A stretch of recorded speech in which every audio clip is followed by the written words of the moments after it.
Deafness is partial or complete hearing loss. Levels of hearing impairment vary from a mild to a total loss of hearing.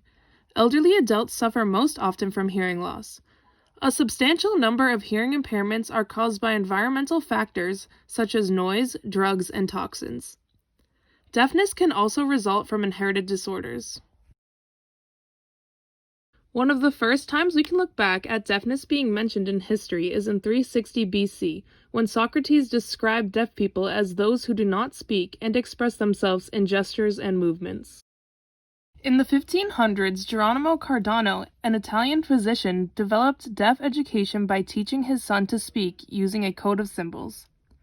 In 1620, Juan Pablo Bonet, who advocated for early sign language, wrote the first high-profile book of manual alphabet signs for deaf communication. 1714 marked the start of Martha's Vineyard Sign Language. Roughly 25% of the residents of Martha's Vineyard were deaf. The island created Martha's Vineyard Sign Language, also known as MVSL, and eventually there was no communication barrier between the deaf residents and the hearing residents. In 1760, Charles Michael d'Epée, also known as the father of the deaf, established the first school for the deaf in France using sign language to learn. In 1816, Thomas Gaudet brought Laurent Clerc, a deaf Frenchman, to the U.S. to educate the deaf. In 1817, Gaudet and Clerc established the first U.S. school for the deaf in Hartford.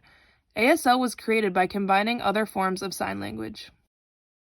In 1864, President Lincoln signed an act that allowed the first deaf university to be founded, also known as Gaudet University. In 1872, Alexander Graham Bell founded an oralist school that focused on teaching lip reading and speech instead of sign language.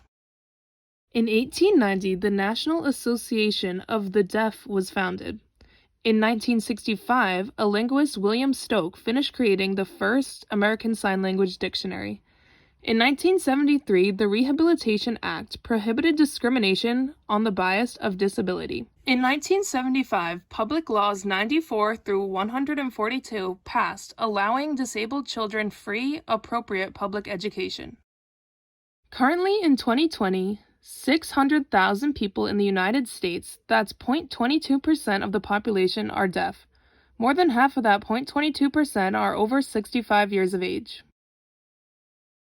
As we look at the social impact of deafness, we can see that they face isolation or the feeling of being alone in their situation, not being able to easily communicate with hearing individuals. This can lead to withdrawal from activities like school, work, and discourage them from branching out and making new connections. Moving on, focusing on mental health, we can see that isolation caused by being deaf around groups of hearing individuals can lead to depression. The inability to hear or understand most people can cause severe anxiety among people in the deaf community. Frustration from the communication barrier and not being understood can cause fits of extreme anger. Something I found disheartening in my research is a 2008 national survey found that less than 1% of practicing school psychologists reported ASL fluency in U.S. systems.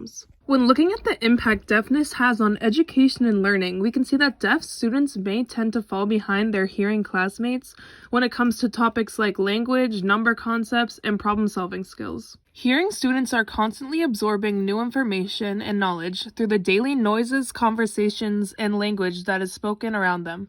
Deaf students cannot pick up on the everyday noises that form basic skills. Along with this, most schools are not capable of supplying their deaf students with the proper technology that could significantly increase their learning developmental process.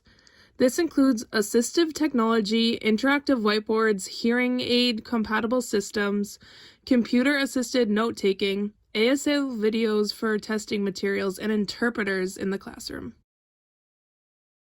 One of the main treatments that can be done to help a deaf individual is a cochlear implant. This is a device that can be surgically implanted into their head that uses magnets to help them hear modified sound. Cochlear implants are most effective with early intervention, and they are very controversial within the deaf community because some fear the cochlear implant will diminish deaf culture. Other methods of communication that are used in the deaf community include sign language, lip reading, and written or printed text. One way or another, most people have been negatively affected by the COVID-19 outbreak and the current pandemic we are living in. For deaf people, the main impact has been the absence of lip reading. Lip reading is one of the main ways deaf individuals understand others, especially in public. With the mandated masks that prevent the spread of COVID-19, it makes it impossible for one to read lips. The absence of lip reading in schools, grocery stores, and other public spaces created a problem that needed a solution. In the beginning of the pandemic, 2 Western University graduate students, Taylor Bardell and Matthew Urichuk, sewed homemade masks with a see-through area they called smile panels.